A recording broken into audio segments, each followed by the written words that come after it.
త్రిపురా రహస్య జ్ఞానకండ సారము బాలప్రియ వ్యాఖ్యాన సహితము 20వ అధ్యాయము విద్యాగీత. దత్తాత్రేయుడు పరశురామునితో మరల ఇలా చెబుతున్నాడు. ఈ విషయంలో ఒక వృత్తాంతం చెబుతాను వినుము. పూర్వం సత్యలోకంలో బ్రహ్మదేవుని సభలో ఒకసారి వశిష్ఠ, విశ్వామిత్ర, గౌతమ మొదలైన మహర్షులు మరియు రాజర్షి శ్రేష్ఠులు చేరి జ్ఞానసిద్ధిని గురించి సూక్ష్మాతి సూక్ష్మములైన నిరూపణలతో చర్చించుకొని చివరకు బ్రహ్మను ఇలా ప్రశ్నించారు. భగవానుడా, మేమందరం లోక వ్యవహారమును పరతత్వమును కూడా తెలుసుకొని జ్ఞానులమై ఉన్నాము. స్వభావముల యందలి భేదముల చేత మాలో కొందరు సమాధి యందే ఎక్కువ కాలం గడుపుతుండగా మరికొందరు వాద ప్రతివాదముల యందు ఆసక్తులై ఉన్నారు. కొందరు భక్తి నిమగ్నులై ఉండగా కొందరు కర్మపరాయణులై ఉన్నారు. ఇంకా కొందరు బహిర్ముఖులైన జనుల వలె వ్యవహారపరులై ఉన్నారు. వీరిలో శ్రేష్ఠులెవరు చెప్పుము. ఒక్కొక్క పక్షమును మాకు తోచిన యుక్తులతో ప్రమాణములతో అవలంబించి అదే శ్రేష్టమని నిరూపిస్తున్నాము. ఒకరు నిరూపించిన దానిని ఇతరులు అంగీకరించుటలేదు. కావున నీవే నిర్ణయించవలను. అప్పుడు ఆ బ్రహ్మ వారికెవరికి మనస్సు విశ్వాసంతో కుదుట పడకుండుట గమనించి ఇలా అన్నాడు. మునీంద్రులారా, మీకున్నట్లే నాకు కూడా ఒక అభిప్రాయం ఉంది. మనందరము ఈ విషయంను సర్వజ్ఞుడైన పరమేశ్వరుని వలన తెలుసుకుందాము. తర్వాత బ్రహ్మదేవుడు విష్ణువుతో మహర్షులతో కలిసి పరమేశ్వరుని వద్దకు వెళ్ళి మహర్షుల వివాద విషయంను వివరించాడు. పరమేశ్వరుడు ఇలా అనుకున్నాడు. వీరియందు శ్రద్ధ విశ్వాసం కనిపించుటలేదు. ప్రతి వ్యక్తి తన అభిప్రాయమే సిద్ధాంతం అని దృఢంగా అనుకుంటున్నాడు. ఇప్పుడు నేను ఏది చెప్పినా వీరు అది నా అభిప్రాయంగా మాత్రమే తలుస్తారు, కానీ యథార్థమని తత్వంగా గుర్తించరు. కావున ఇప్పుడు నేనేమి చెప్పినా వ్యర్థమే అగును అని తలంచి ఆయన, అయ్యా, నాకు కూడా ఇది స్పష్టంగా తెలియదు. మనమందరము విద్యారూపిణి అయిన త్రిపురా పరమేశ్వరిని ధ్యానించి ఆమె వలన ఈ విషయంను తెలుసుకుందాము అని పలికాడు. అప్పుడు వారందరూ ఆ మహాదేవిని ధ్యానించారు. అప్పుడు ఆ మహేశ్వరి ఆకాశంలో శబ్దమయమైన రూపంతో ఆవిర్భవించి, ఋషులారా, త్వరగా చెప్పండి, మీరు నన్ను ఎందుకు ధ్యానించారు? నా భక్తులకు ఎప్పుడు కోరిక తీరకపోవటం అనేది లేదు అని మేఘ గర్జన స్వరంతో పలికింది. అప్పుడు వారందరూ ఆమెకు ప్రణమిల్లి స్తుతించి ఇలా అన్నారు. శ్రీ విద్యారూపిణి అయిన ఓ త్రిపురేశ్వరి, నీకు నమస్కారం. అమ్మా, నీవు సృష్టి స్థితి లయకారినివి, సర్వాజ్ఞురాలవు, సర్వరూపినివి. అందరికీ నీవే హర్షమును కలిగిస్తున్నావు. దేవి, నీకు మరల నమస్కరిస్తున్నాము. నీ యొక్క పరమరూపం, అపరరూపం, ఈశ్వరత్వం, జ్ఞానం, దాని ఫలం, అందుకు ముఖ్య సాధనం, సాధకుడు, సిద్ధి యొక్క పరాకాష్ఠ, జ్ఞాన సిద్ధులలో ఉత్తముడు అనే విషయములను దయతో చెప్పుము. నీకు మరల నమస్కరిస్తున్నాము. పరరూపము విద్యారూపిణి అయిన మహాదేవి దయతో ఇలా స్పష్టంగా చెప్పింది. ఋషులారా, అందరూ శ్రద్ధతో వినండి. శాస్త్రం అనే మహాసముద్రం నుండి అమృతం వంటి సారమును మీకు అందిస్తున్నాను. దేనియందు ఈ జగత్తు సృష్టి స్థితి లయములు పొందుతున్నదో, ఏది అజ్ఞులకు జగద్రూపంలో గోచరిస్తున్నదో అదే నా పరరూపం. అదే యోగులకు అంతరాంగంలో గంభీరమైన చైతన్య మహాసముద్రం వలె నిర్వికల్పంగా నిశ్చలంగా భాసిస్తున్నది. కొందరు నా ఈ పరరూపంను అద్వితీయమైన తన స్వరూపంగా తెలుసుకొని స్వభావవశంలో మహాభక్తులై బలవంతంగా భేదమును కల్పించుకొని ఆరాధిస్తున్నారు. అంతఃకరణం, ఇంద్రియములు, దేహం మొదలైన వాటన్నిటికీ ప్రాణసూత్రం వలె ఉండి ఇదే వాణిని నడుపుతున్నది. ఇది భాసింపకుంటే లోకంలో ఏదీ భాసింపదు. శాస్త్రములలో నా ఈ పరరూపంను ఇలా నిరూపిస్తున్నాము. అపరరూపం నా అపర రూపంను వినండి. అనేక బ్రహ్మాండముల వెలుపల ఊర్ధ్వంగా ఉన్న అమృత సముద్రంలో, మణిద్వీపంలో, కడమి చెట్ల వనంలో, మనోహరమైన చింతామణి మందిరంలో ఒక అద్భుతమైన మంచం కలదు. దానికి బ్రహ్మ, విష్ణువు, రుద్రుడు, ఈశ్వరుడు 4 కాళ్ళుగా ఉండగా సదాశివుడు పానుపు కొరకు ఏర్పరిచిన పలకగా ఉండును. కావున దానిని పంచబ్రహ్మమయమైన మంచం అంటారు. దాని యందు కామేశ్వరుడు, కామేశ్వరి అనే అనాది మిథునంగా ప్రకాశించు రూపం నా యొక్క అపర రూపం. జాగ్రత్త, స్వప్నం, సుషుప్తి అనే 3 పురములలో సకల జీవులలో ఇది ప్రకాశించును. కావున దీనిని త్రిపుర సుందర రూపం అని చెబుతారు. మరియు సదాశివుడు, ఈశానుడు, బ్రహ్మ, విష్ణువు, త్రిలోచనుడు, గణపతి, కుమారస్వామి, దిక్పాలకులు, శక్తులు, గణదేవతలు, సురులు, అసురులు, యక్షులు, కింపురుషులు, నాగులు మొదలుగా పూజ్యులైన వారందరూ నా యొక్క అపర రూపములుగానే కీర్తింపబడుతున్నారు. ఇలా ఈ రూపములలో అంతటా నేనే ఉన్నా మాయచేత మూఢులైన జనులు నన్ను తెలుసుకోలేకున్నారు. ఈ రూపముల ద్వారంలో నేనే పూజింపబడుతూ భక్తుల కోరికలను తీర్చుతున్నాను. నేను తప్ప పూజింపదగిందాన్ని కానీ ఫలమిచ్చునటి దేవత కానీ ఇంకెవరూ లేరు. ఎవడు ఏ విధంగా నన్ను భావించునో వాడు ఆ విధంగా నా వలన ఫలమును పొందును. ఐశ్వర్యము. నా ఐశ్వర్యంనకు మితి లేదు. కేవలం చైతన్య రూపిణిగా ఏకరూపంలో ఉన్న నేను ఇతర ద్రవ్యంతో అవసరం లేకుండానే జగత్తు యొక్క రూపంలో భాసిస్తున్నాను. అలా భాసిస్తున్న నా యందు రెండవ వస్తువు లేదు. ఒక్క వస్తువు తన ఏకత్వమును భంగం లేకుండా అనేక రూపములతో భాసించుట నిజంగా దుర్ఘటము. అలా దుర్ఘటమైన దానిని సుసంఘటితంగా భాసింపచేయుటయే ముఖ్యమైన నా ఈశ్వర తత్వం. సూక్ష్మ దృష్టితో నా ఐశ్వర్యంను చూడండి. నేను సర్వమునకు ఆధారంగా ఉండి అన్నిటి యందు వ్యాపించి ఉండి దేనితోనూ సంబంధంను పొందక కేవలంగా ఉన్నాను. నా మాయ చేతనే నా స్వరూపంను ఆవరించి సంసారం గలదానినై శిష్యత్వంను పొంది గురువును ఆశ్రయించి ఆత్మతత్వంను తెలుసుకొని ముక్తురాలును అవుతున్నాను. ఇలా అనేక పర్యాయములు ముక్తురాలును అవుతున్నాను. నటుడు ఎన్నిసార్లు వేషములు ధరించినా అన్నీ అసత్యములే అయినట్లు సంసారమంతా అసత్యమే అగుటచే నా స్వరూపంలో ఎటువంటి మార్పు కలగదు. అందువలన నేను ఎల్లప్పుడూ అనగా సంసారం గలదానినిగా కనిపిస్తున్నప్పుడు కూడా ముక్తురాలనే. మరియు అనంత విచిత్రమహితమైన ఈ జగత్తును కుండ చేయుటకు మట్టి వలె ఏ ద్రవ్యం లేకుండానే సృష్టిస్తున్నాను. నా ఐశ్వర్య పరంపరలు ఇటువంటివి అనేకం గలవు. వాటిని లెక్కించుటకు 1000 ముఖములు గల ఆదిశేషునకు కూడా సాధ్యం కాదు. జ్ఞానము. ద్వైతం, అద్వైతం, పరం, అపరం మొదలగు భేదముల చేత నా జ్ఞానం అనేక విధాలుగా ఉంది. వాటి వలన కలిగే ఫలం కూడా అనేక విధములుగా ఉంది. ద్వైత జ్ఞానము. ద్వైతంలో ధ్యానించువాడు తన స్వరూపం కన్నా భిన్నంగా ఒకానొక దేవత రూపమును కానీ మంత్రమును కానీ అవలంబించును. దేవతామూర్తులలో మంత్రములలో ఎన్నో భేదములు కలవు. అందువలన ద్వైత జ్ఞానం అనేక విధాలుగా ఉంది. ఆ ధ్యానం స్వప్నరాజ్యంతో సమానం అయినా అది చిత్తశుద్ధిని కలిగించి సఫలమే అవుతున్నది. ఈ ధ్యానములలో నా యొక్క అపర రూపములలో ముఖ్యమైనదిగా వెనుక చెప్పి ఉన్న త్రిపురా సుందర రూపమును అవలంబించి చేయు ధ్యానమే ముఖ్యమైంది. ఇదే చిత్తశుద్ధి మొదలగు జ్ఞానసిద్ధికి సాధనములను సమకూర్చును. కానీ అద్వైత విజ్ఞానమే శ్రేష్టమైంది. విద్యారూపిణి అయిన నన్ను చిరకాలం ఆరాధింపకుండా ఎవడైనా అద్వైత జ్ఞానం ఎలా పొందగలడు? అద్వైత జ్ఞానం దృశ్యమైన రెండవ పదార్థం ఏదీ లేకుండా కేవలంగా స్వయంగా ప్రకాశించు పరమ చైతన్యమే అద్వైత జ్ఞానం.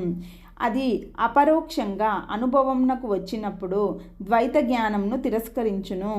అద్దమును తెలుసుకున్న తర్వాత దాని యందు ప్రతిబింబములుగా గోచరిస్తున్న సర్పములు, వ్యాఘ్రములు ఎలా భయం, కంపం మొదలైన వాటిని కలిగింపలేవో అలాగే అద్వైత జ్ఞానం కలిగిన తర్వాత అజ్ఞానంలో ప్రతిబింబిస్తున్న దృశ్య ప్రపంచంలోని సర్పములు, వ్యాఘ్రములు కూడా అసత్యములై భయం, కంపం మొదలగు వానిని కలిగించలేవు.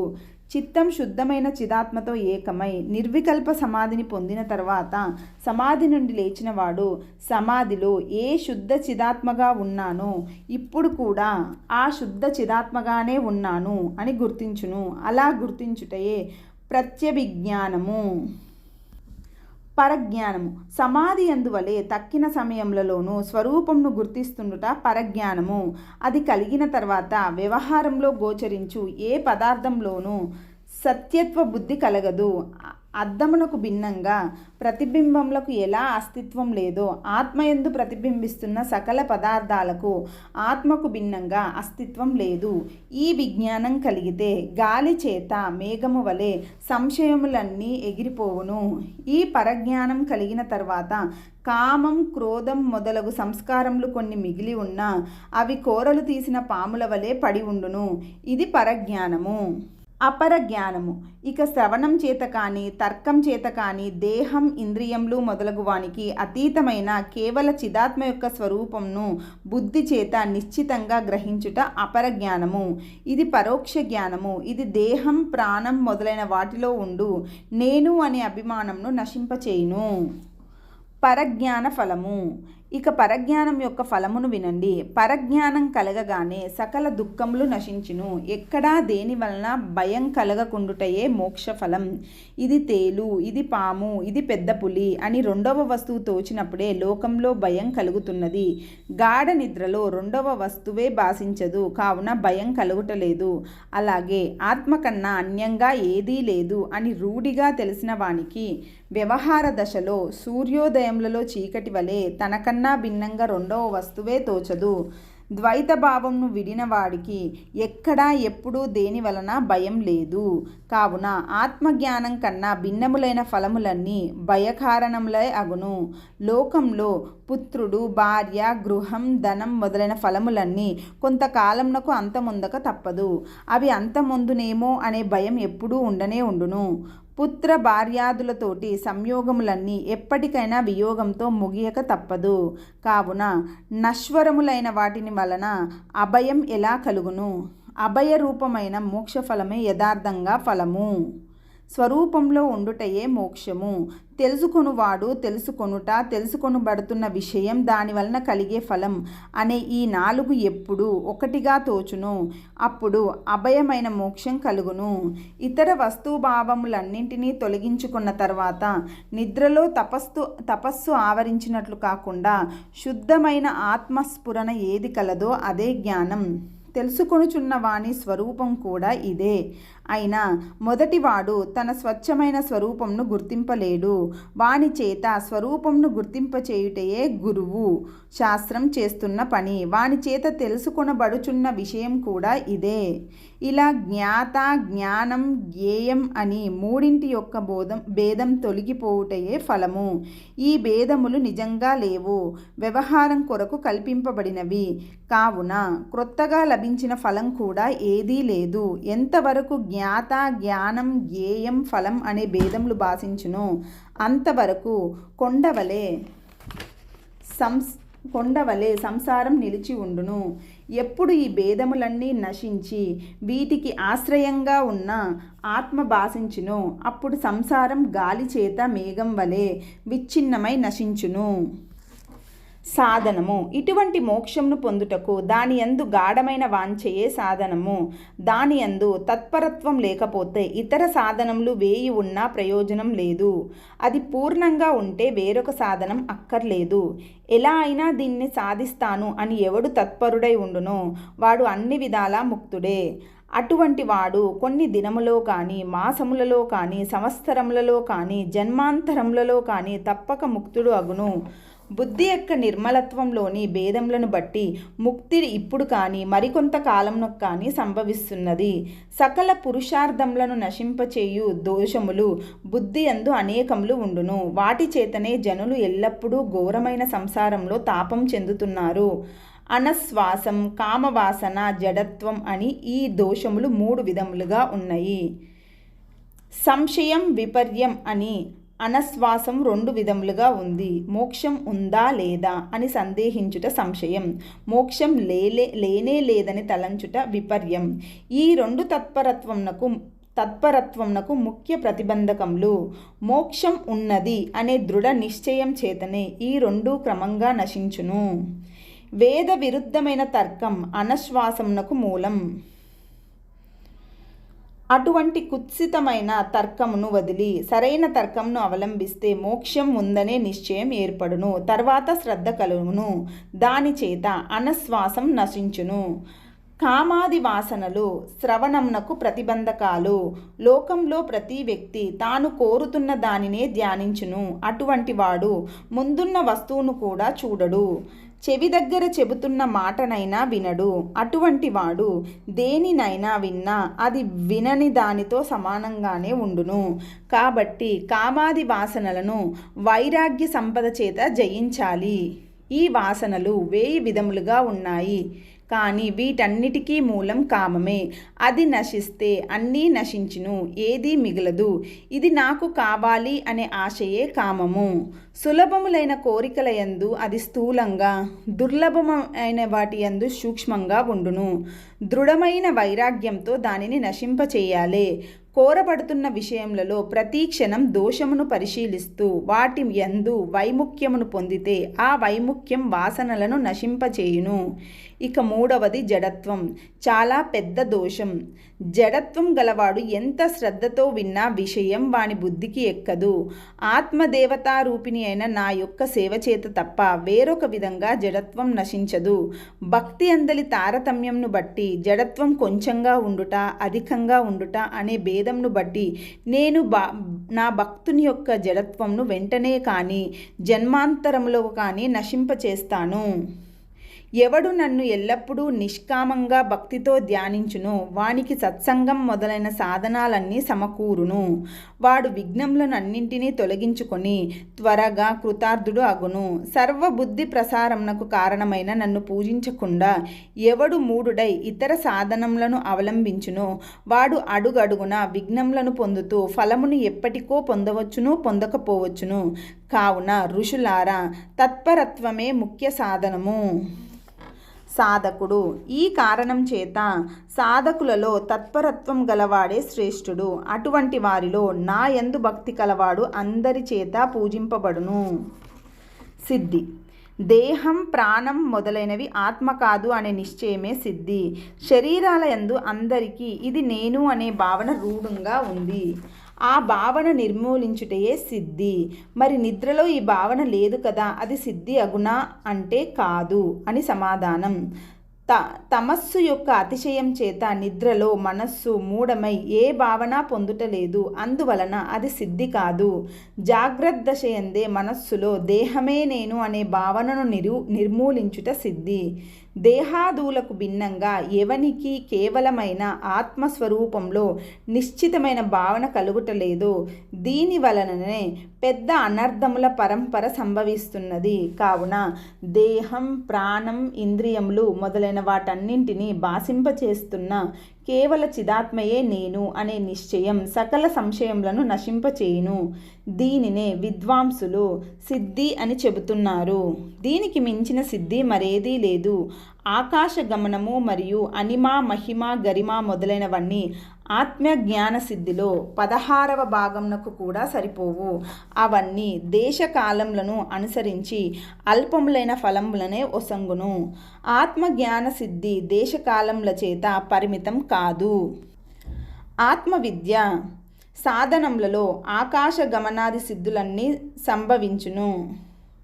కానీ ఆత్మజ్ఞాన సిద్ధిలో అవి విఘ్నములను కలిగించును. అందువలన మోక్షంనందు తీవ్రమైన ఇచ్చ గలవారు ఇంద్రజాలములతో సమానములైన ఆ సిద్ధులు ప్రాప్తించిన వాటి వంక చూడరు. సాక్షాత్తుగా సృష్టికర్త యొక్క పదవే లభించిన వారు తృణప్రాయంగా తిరస్కరిస్తారు.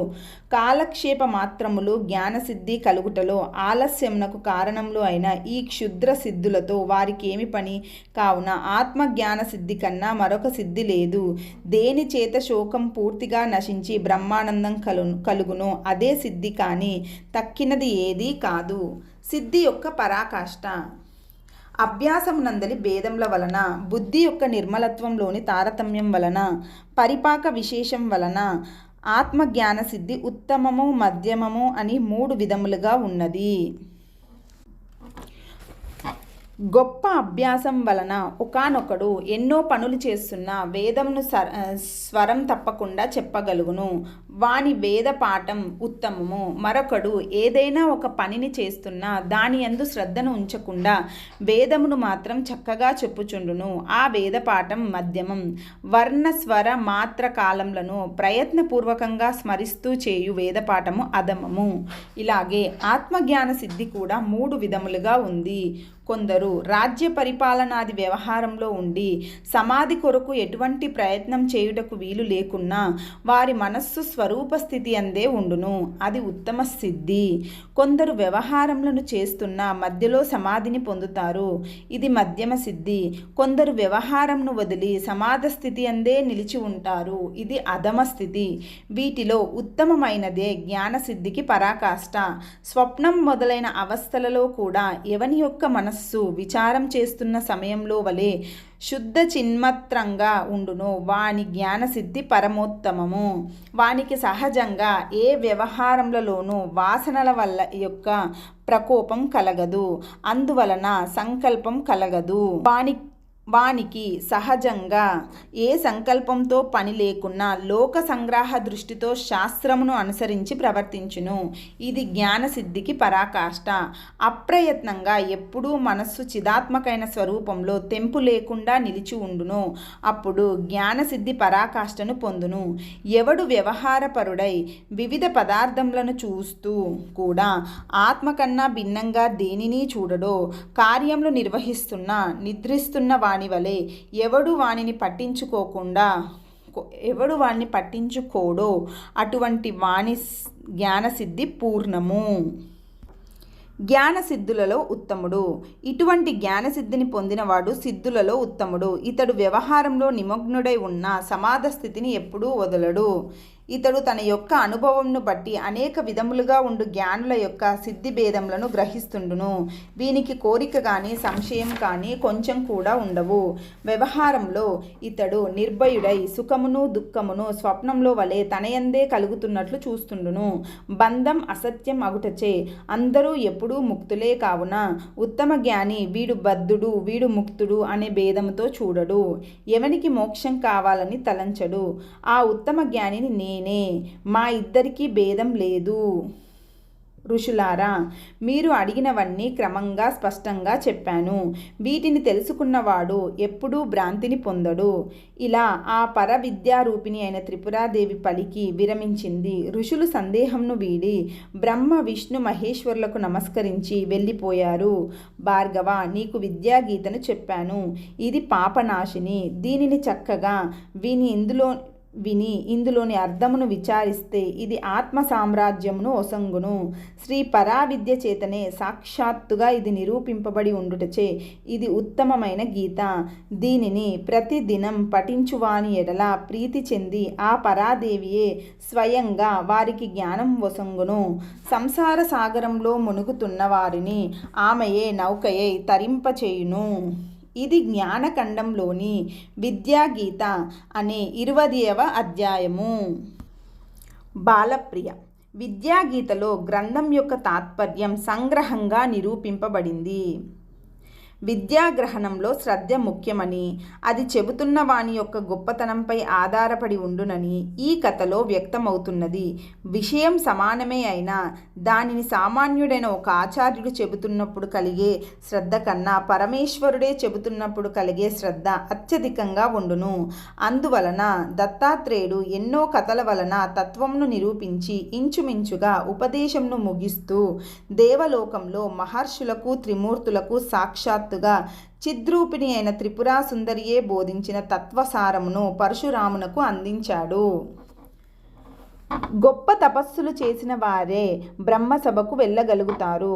అలా చేరిన మహర్షులందరూ ఆయన సమక్షంలోనే జ్ఞానులలో ఉత్తములు ఎవరు అనే విషయంలో వాద ప్రతివాదనలు చేశారు. ఒకరి నిర్ణయం మరొకరు అంగీకరించలేదు. అందువలన వారందరూ బ్రహ్మదేవుణ్ణి సమీపించి తమ సిద్ధాంతములలో ఏది సమంజసమో నిర్ణయించమని కోరారు. అంతేగాని మాకు ఈ విషయం తెలియదు, మీరు మాయందు దయ ఉంచి ఈ విషయంను బోధించండి అని వారు అడగలేదు. వారు తమకు తోచిన యుక్తులతో సిద్ధాంతములను ఏర్పరచుకొని అవే సత్యములని దృఢంగా అనుకుంటున్నారు. మేమందరము లోక వ్యవహారంను పరతత్వంను కూడా తెలుసుకొని జ్ఞానులమై ఉన్నాము అని వారు స్పష్టంగా బ్రహ్మదేవునితో చెప్పారు. అనగా వారికి తెలుసుకోవాలని కోరిక లేదు. బ్రహ్మదేవుడు తమకు అనుకూలంగా చెప్పాలని, అలా చెబితే తాము తక్కిన వారిని జయించి అందరికన్నా అధికులుగా ప్రకాశించాలి అనే ఆకాంక్షయే వారి యందు ప్రబలంగా ఉంది.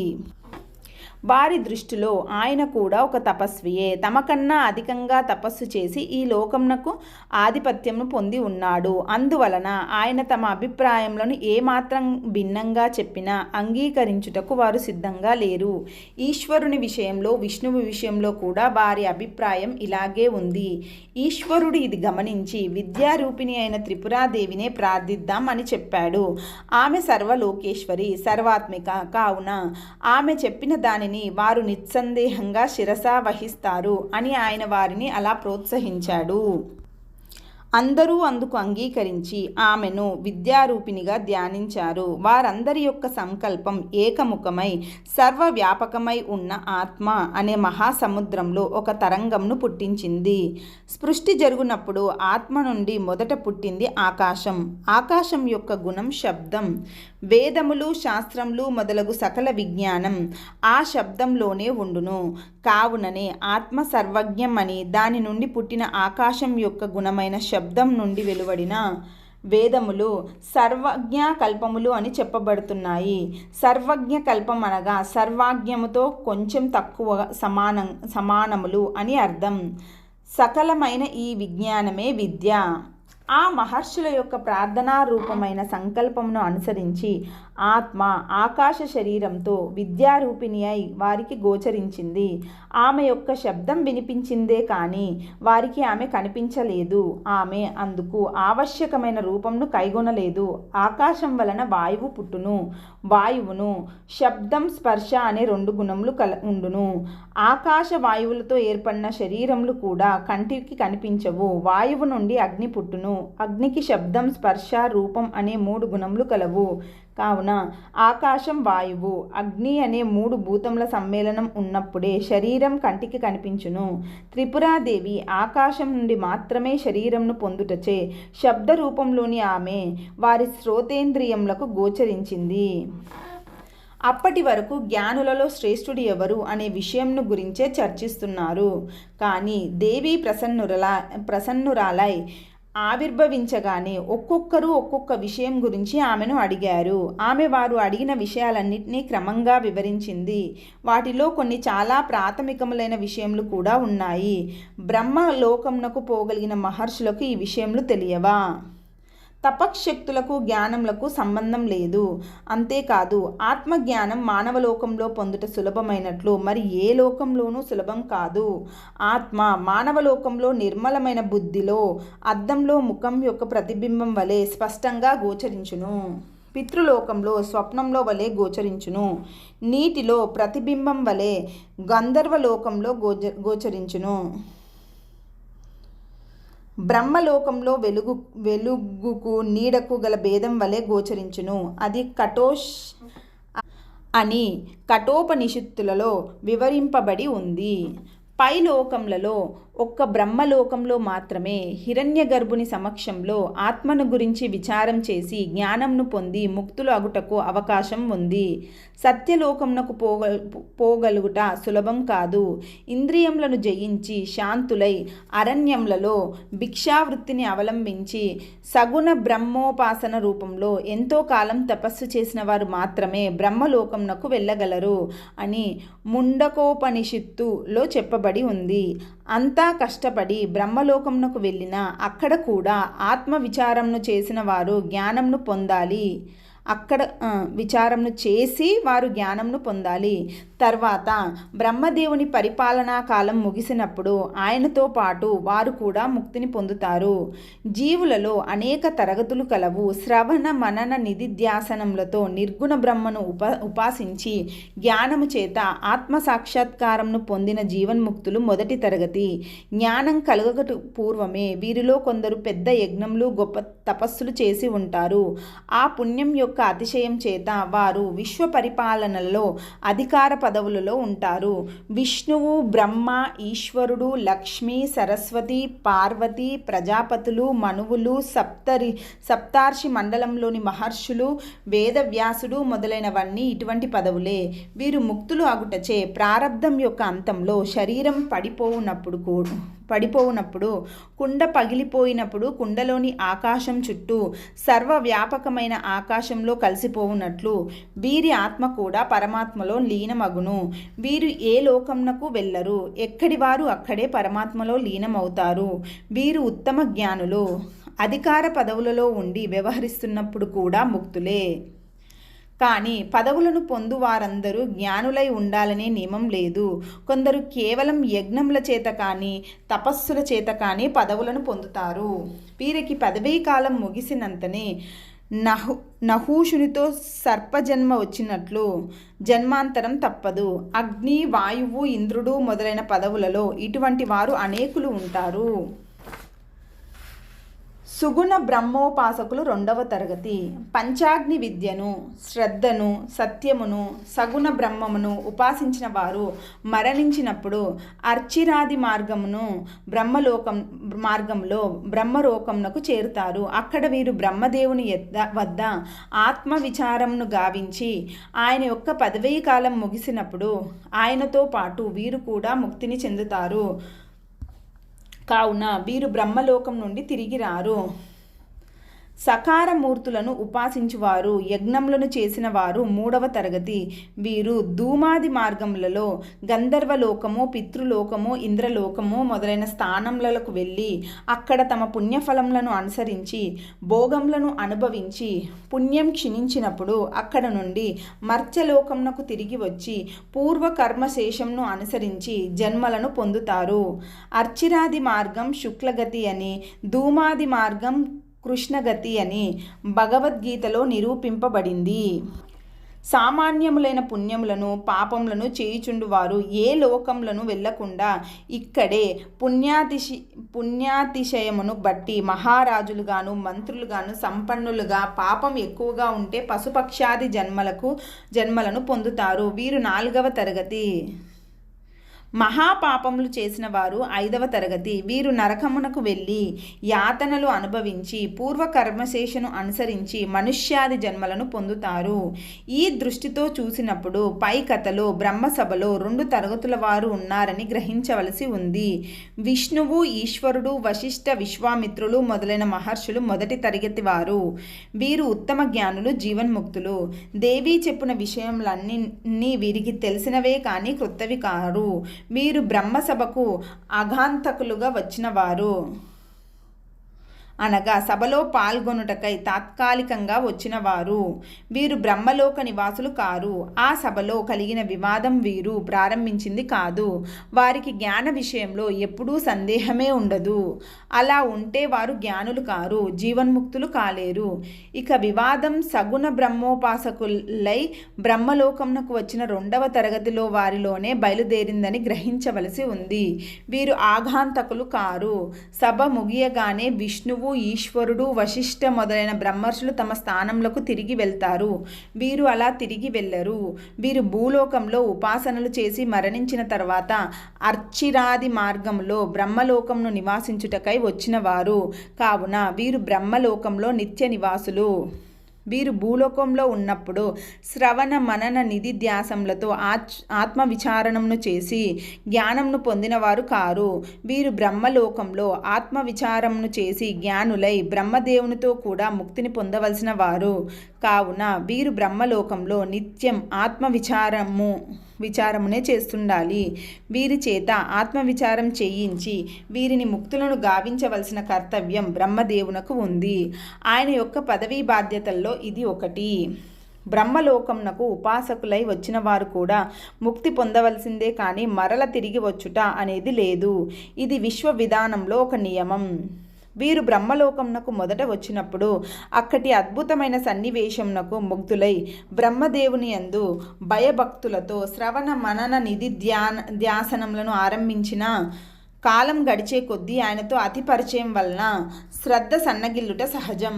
మరియు ఒక మహాసభ ఏర్పాటై అఘాంతకులు అనేకులు వచ్చి ఉన్నప్పుడు వారి ఎదుట నాకు విషయం తెలియలేదు, అనుగ్రహించి వివరించండి అని బ్రహ్మదేవుని సైతం ప్రార్థించుటకు వారు సంకోచపడుట సహజం.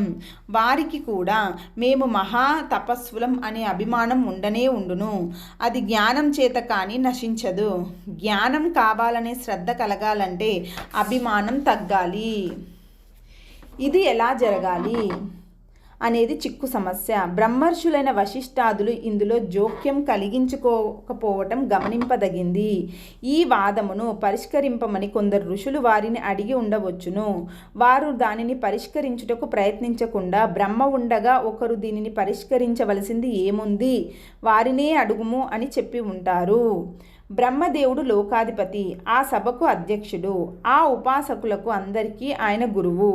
వారికి బోధించవలసిన అధికారం ఆయనది. పెద్దల సమక్షంలో వివాదం వచ్చినప్పుడు చిన్నవారు తమకు ఆ విషయం తెలిసినా వారు అనుమతి లేకుండా చెప్పుట మర్యాద కాదు. అందువలన వారు మిన్నకున్నారు. విద్యారూపిణి అయిన దేవి కనిపించకుండా ఆకాశంలో మేఘ గంభీర నిస్వనంతో అద్భుతంగా ఆవిర్భవించినప్పుడు ఆ ఉపాసకులందరూ అభిమానంను వదిలి ఒక్కొక్కరు తమకు తెలియని విషయములన్నింటినీ ప్రశ్నించారు. ఆమె ఋషులారా అని ఈ సాధకులను ఉద్దేశించి ప్రసంగించుట గమనింపదగింది. ఆమె త్రిమూర్తులను వశిష్ఠాది బ్రహ్మర్షులను ఉద్దేశింపలేదు. వారికి ఈ విషయములన్నీ తెలిసినవే.